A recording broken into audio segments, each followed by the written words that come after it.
All right, we got another haul of gear today here at JML Studios. Everything on the desk. GML 8200 Killer EQ, couple old Roland like the Dimension D that you see clones of everywhere now. API 2500, I mean, they're everywhere. DBX 160 is probably the coolest thing I got. I have a 162 in there, and we're going to finally see once and for all if the 160 is superior to the 162. But the first thing I do, oh, it's some Electrodynes. First thing I do when I get new gear is I pull out fader lube and contact cleaner. And a lot of engineers and studio owners don't even know the difference. You see techs in these top tier studios running around hosing everything down with contact cleaner, ruining the wipers inside of these potentiometers. You never spray contact cleaner in a pot. And it took me like decades to figure this out because every tech I've ever known says, oh, scratchy pot, get some contact cleaner, and the noise does go away.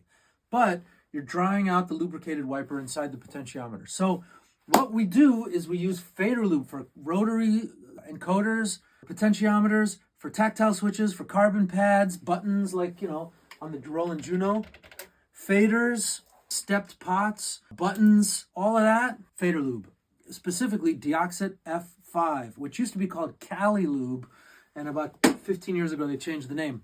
So what is contact cleaner for? Well, inputs and outputs, XLR, TRS, TS, RCA, Elco, BNC, DB25, TS, Canary connectors, speak on, you name it. XLR, TRS is what we're using mainly in the studio, or TS.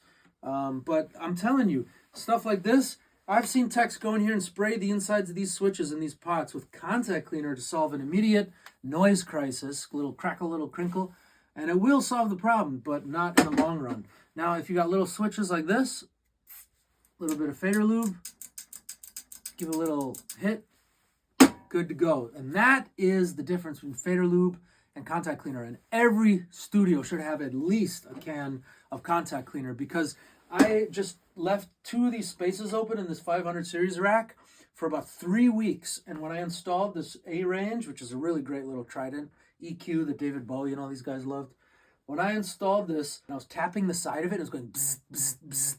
I was like, oh my gosh, I got ripped off. Took it out. I hit the little socket with contact cleaner. No noise. Dead silent. That's what contact cleaner is for. JML Studios.